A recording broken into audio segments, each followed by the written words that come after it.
Welcome to my channel. இன்னைக்கு இந்த வீடியோல தரமான 5 கிரைம் த்ரில்லர் படங்களை பத்தி தான் பார்க்க போறோம். இந்த 5 படங்களும் தமிழ் டப்பிங்லயே அவைலபிளா இருக்கு. இந்த 5 படங்களை ஓடிடில போய் பார்க்கணுமான்னு கேட்டிங்கன்னா அதுக்கான அவசியமே கிடையாது. ஏன்னா இந்த 5 படமும் யூடியூப்ல ஃப்ரீயாவே இருக்கு. இந்த 5 படங்களோட கதை சுருக்கத்தை சொல்றேன். எந்த கதை பிடிச்சிருக்கோ அந்த படத்தை வேணா நீங்க முழுசா பார்த்துக்கோங்க. இந்த லிஸ்ட்ல நம்ம ஃபர்ஸ்டா பார்க்க போற படத்தோட பேரு மேரா நாம் சாஜி அப்படின்றது. தமிழ் டப்டுன்னு போட்டிங்கன்னா கண்டிப்பா இந்த படம் உங்களுக்கு கிடைச்சிரும். அதாவது என் பேரு சாஜி அப்படின்றது தான் இந்த படத்தோட பேரு. என் பேரு சாஜின்ற மாதிரியும் சிலர் அப்லோட் பண்ணி வச்சிருக்காங்க. மேரா நாம் சாஜி தமிழ் டப்டுன்னு போட்டிங்கனாலும் இந்த படம் உங்களுக்கு கிடைக்குது. இந்த படத்தில் ஆசிஃப் அலி, பிஜு மேனன் இந்த மாதிரி நிறைய பேர் இணைஞ்சு நடிச்சிருப்பாங்க. அதே மாதிரி நிக்கிலா விமல் இருக்காங்கல்ல, அவங்க தான் ஃபீமேல் லீடாக பண்ணியிருப்பாங்க. நான் முதல்ல இந்த படத்தோட கதையை பற்றி சொல்கிறேன். அது என்னன்னு பார்த்தீங்கன்னா, பிஜு மேனனோட பேர், அதே மாதிரி ஆசிஃப் அலியோட பேர், இன்னொருத்தரோட பேர், இவங்க 3 பேரோட பேரும் ஒரே பேர் தான். அதாவது சாஜின்றது தான் இவங்க 3 பேரோட பேரும் இருக்கும். இந்த பேருனால ஒரு கன்ஃபியூஷன் ஏற்படுது. அது என்னன்னா, பிஜு மேனனை பொறுத்த வரைக்கும் காசு தந்தாங்கன்னு வச்சுக்கோங்களேன், வேலையை முடிப்பாரு. அதாவது காசு தந்தாங்கன்னா யாரையாவது அடிக்கிறது, அதே மாதிரி அவங்கள காயப்படுத்துறது, இந்த மாதிரியான விஷயத்தெல்லாம் பண்ணுவார். ஆசிஃப் அலியை பொறுத்த வரைக்கும் லவ் பிரேக்கப்ல இருக்காரு. அவர் ஒரு பொண்ணை பயங்கரமா லவ் பண்ணியிருக்காரு. ஆனால் அந்த பொண்ணு இருக்காங்கல்ல, வேற ஒருத்தரை கல்யாணம் பண்ணிட்டு போயிட்டாங்க போல. அந்த பொண்ணு இப்படி விட்டுட்டு போயிட்டாலே அப்படின்ற மாதிரி ரொம்ப ஆதங்கத்தில் இருக்காரு. இவங்க நேம்குள்ள ஒரு கன்ஃபியூஷன் ஏற்படுது. அந்த கன்ஃபியூஷனால தான் நிறைய பிரச்சனை வரும். அந்த பிரச்சனையெல்லாம் நான் சொன்னேன்னு வச்சுக்கோங்களேன், ஏறக்குறைய முழு கதையை சொல்ற மாதிரி இருக்கும். கதை ரொம்ப இன்ட்ரெஸ்டிங்காக இருக்கும். ஒரு காமெடி த்ரில்லர்னு சொல்லுவாங்கல்ல, காமெடி கலந்து த்ரில்லிங்காக கொண்டு போயிருப்பாங்க. நிக்கிலா விமலோட கேரக்டரில் ஒரு குழப்பம் இருக்கும். அதாவது நிக்கிலா விமலை பொறுத்த வரைக்கும் ஒருத்தர் கூட இருக்காங்க, ஆனால் ஏதோ ஒரு சோகத்திலே இருக்காங்க. இவங்களை சந்திக்கிற ஒரு டிரைவர் கிட்ட அவங்களோட லைஃப்பில் நடந்த பிரச்சனையை பற்றிலாம் சொல்கிறாங்க. அந்த டிரைவர் அவங்களுக்கு ஹெல்ப் பண்ண ஆரம்பிக்கிறாரு. அவரோட பேரும் சாஜி தான். ஆக மொத்தத்தில் 3 கேரக்டர்ஸ்க்கு சாஜின்ற மாதிரி பேர் இருக்கும். இவங்க 3 பேருக்குள்ள ஏகப்பட்ட குழப்பம்லாம் ஏற்படும். அதை வச்சு கொஞ்சம் காமெடி கலந்தும் சூப்பராக சொல்லியிருப்பாங்க. இந்த படத்தை நிறைய பேர் பார்த்துருக்க வாய்ப்பு இல்லை. இந்த படம் இப்போ தமிழ் டப்பிங்லேயே இருக்கு. நீங்கள் ஒன்ஸ் கண்டிப்பாக இந்த படத்தை ட்ரை பண்ணி பாருங்க, நிச்சயமாக உங்களுக்கு பிடிக்கும். இந்த லிஸ்ட்டில் நம்ம செகண்டாக பார்க்க போகிற படத்தோட பேர் கொன்றால் பாவம் அப்படின்றது. இந்த படத்தில் வரலட்சுமி சரத்குமார், சந்தோஷ் பிரதாப் இவங்கெல்லாம் இணைஞ்சு தான் நடிச்சிருப்பாங்க. ஆக்சுவலாக இது ஒரு கன்னட படம் தான். கன்னட படத்தை பார்த்து தெலுங்கு படமாக ரீமேக் பண்ணாங்க. தெலுங்கு படமும் ஓரளவுக்கு போச்சு. அது டைரக்ட் ஓடிடியாக வெளியாச்சு, ஓரளவுக்கு போச்சு. அதுக்கப்புறம் தமிழில் இவங்க 2 பேர் நடித்து வெளியாச்சு. தமிழ்லையுமே இந்த படம் நல்லா தான் போச்சு. அந்த அளவுக்கு ஒரு சூப்பரான கதைன்னு சொல்லலாம். அதாவது ரொம்ப கம்மி பட்ஜெட்டில் எடுத்திருப்பாங்க, ஆனால் தரமான படம். நிறைய பேர் பார்த்துருக்க கூட வாய்ப்பு இருக்கு. இன்னும் கொன்றால் பாவம் படத்தை பார்க்காம இருக்கீங்கன்னா கண்டிப்பாக பார்த்துருங்க. அவ்வளோ சூப்பரான படம்னு சொல்லலாம். நான் முதல்ல இந்த படத்தோட பிளாட்டை பற்றி சொல்கிறேன். ஆக்சுவலாக வரலட்சுமி சரத்குமாரை பொறுத்த வரைக்கும் இந்த படத்தில் ஒரு 30 வயசு தாண்டிடுச்சு. ஆனால் இன்னும் கல்யாணம் பண்ண முடியாமல் கஷ்டத்தில் இருக்காங்க. ஏன்னா ஃபேமிலி அவ்வளோ வறுமையில் இருக்காங்க. பொண்ணுக்கு காலங்காலத்தில் கல்யாணம் பண்ண முடியாமல் ரொம்ப வறுமையில் இருக்காங்க. அப்பன்னு பார்த்து வெளியூர்ல இருந்து ஒரு நபர் இவங்க ஊருக்கு வராரு. அப்படி வந்தவர் என்ன சொல்றாருன்னா, ஒரு 2 நாள் மட்டும் உங்க வீட்டில் தங்கிக்கலாமா அப்படின்ற மாதிரி கேட்குறாரு. ஆளு பார்க்க கொஞ்சம் வசதியாக இருக்காரு. சரி தங்கிக்கோங்கன்ற மாதிரி இவங்களும் சொல்லிடுறாங்க. அவர்கிட்ட நிறைய காசு, நிறைய நகைலாம் இருக்கிறத இந்த குடும்பம் பார்க்குறாங்கல்ல, பேசாம இவரை சாவடிச்சிட்டா என்னன்னு யோசிக்கிறாங்க. அவங்க அந்த அளவுக்கு வறுமையில் இருக்காங்க. சரி இவனை சாவடிச்சுட்டு, இவன் வந்ததை பற்றி யாருக்கும் தெரியாது, இவனை சாவடிச்சுட்டு இவன் கிட்ட இருக்க நகை காசெல்லாம் வச்சு நம்ம ஒரு நல்ல லைஃபை வாழலான்ற மாதிரி பிளானை போடுறாங்க. இவரை சாவடிக்கிறதுக்கு என்னென்னமோ பிளான் பண்ணுறாங்க. கடைசியில் இவங்க பிளான் பண்ண மாதிரி அவரை சாவடிச்சாங்களா இல்லையான்னு சொல்கிறது தான் இந்த படத்தோட மீதி கதை. ஆனால் முடிவில் ஒரு ட்விஸ்ட்டை வச்சுருப்பாங்க பாருங்க, தரமான ட்விஸ்ட்டுன்னு சொல்லாங்க. அந்த ட்விஸ்ட்டுனால தான் இந்த படமே சூப்பராக நிற்கும். அதே மாதிரி வரலட்சுமி சரத்குமாரோட ஆக்டிங் நல்லா இருந்தது. நான் கன்னட வெர்ஷன் பார்த்தேன், அதில் ஆக்டிங் நல்லா இருக்கும். தெலுங்குல கொஞ்சம் சுமாராக தான் இருக்கும். பாயல் ராஜ்புட் தான் தெலுங்குல பண்ணியிருப்பாங்க, கொஞ்சம் சுமாராக தான் இருக்கும். ஆனால் வரலட்சுமி அந்த கேரக்டரை நல்லா புரிஞ்சுட்டு சூப்பராகவே நடிச்சிருப்பாங்க. வரலட்சுமி மட்டும் கிடையாது, கேரக்டர் ஆர்டிஸ்டா சார்லி, அதுக்கப்புறம் ஈஸ்வரி ராவ் நடிச்சிருப்பாங்க. அதாவது வரலட்சுமியோட அப்பா அம்மா கேரக்டரை இவங்க 2 பேர் தான் பண்ணியிருப்பாங்க. அவங்களோட ஆக்டிங்கும் தரமாக இருக்கும். இது வரைக்கும் படத்தை பார்க்கலனா நிச்சயமாக ஒன்ஸ் இந்த படத்தை ட்ரை பண்ணி பாருங்க. இந்த லிஸ்ட்ல நம்ம 3ஆவதா பார்க்க போகிற படத்தோட பேர் கத்திகாச்சலம் அப்படின்றது.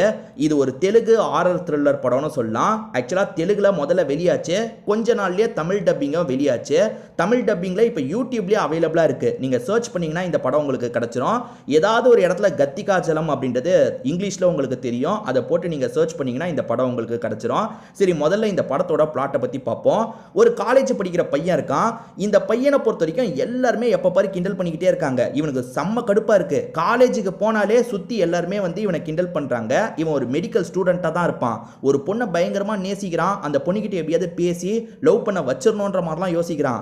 ஆனா எப்ப பாரு எல்லாருமே கிண்டல் பண்றாங்கல்ல, அதனால இவனால எதுவுமே பண்ண முடியல. இந்த மாதிரி நிலைமையில தான் இவன் உடம்புக்குள்ள ஒரு பேய் பூந்துருது.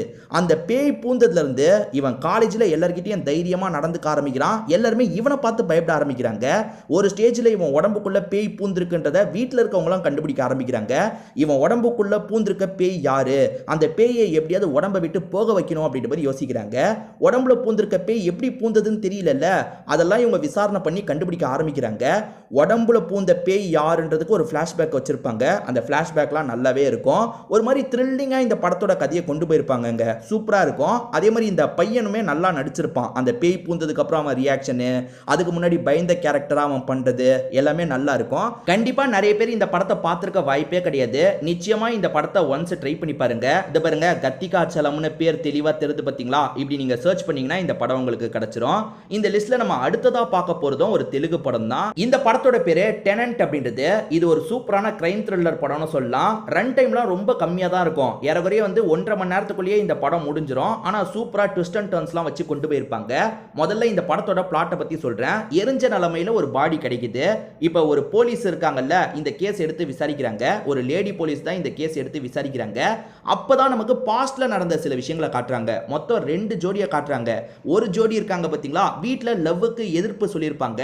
அதனால வீட்டை விட்டு மூவ் ஆயிரலாம் அப்படின்ற மாதிரி அவங்க 2 பேருமே சிட்டில இருக்க ஒரு வீட்டுல தங்குறதுக்காக வராங்க. அதாவது அவங்க கிட்ட வீடெல்லாம் இல்ல, அவங்களுக்கு ஃப்ரெண்ட்ஸ் இருப்பாங்கல்ல, அந்த ஃப்ரெண்ட்ஸ் வீட்டுல கொஞ்ச நாள் ஸ்டே பண்ணலாம்னு யோசிக்கிறாங்க. இன்னொன்று பக்கம் ஒரு ஹஸ்பண்டும் ஒய்ஃபும் வீட்டுல பேசி தான் கல்யாணம் பண்ணிக்கிறாங்க. ரொம்ப சந்தோஷமா இவங்க கல்யாண வாழ்க்கையை ஆரம்பிக்கிறாங்க. 2 பேருமே ரொம்ப சந்தோஷமா இருந்துட்டு இருக்கும் போது ஹஸ்பண்டுக்கு லைட்டா ஒய்ஃப் மேல டவுட் வருது.